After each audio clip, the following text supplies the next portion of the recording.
Hey guys, what's happening? How to make pictures move in Capcut. So first of all, go ahead and open up your Capcut and make sure to open up a new project, right? For this video, I'm gonna use this. For this tutorial, I'm gonna use this video. Now what I'm gonna do, I'm gonna add overlay by clicking overlay at the bottom middle and then click add overlay. Let's say I'm gonna add this picture, right? I'm gonna make it small. Okay. Now what I'm gonna do, I'm gonna add diamond right here next to the player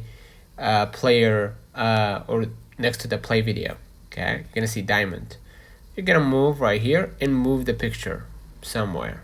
Okay, and then move using your fingers right here at the workshop, and then use the other finger to move the picture, right? And you're gonna see automatically the diamond has been added. So as you can see right here, let me mute this video.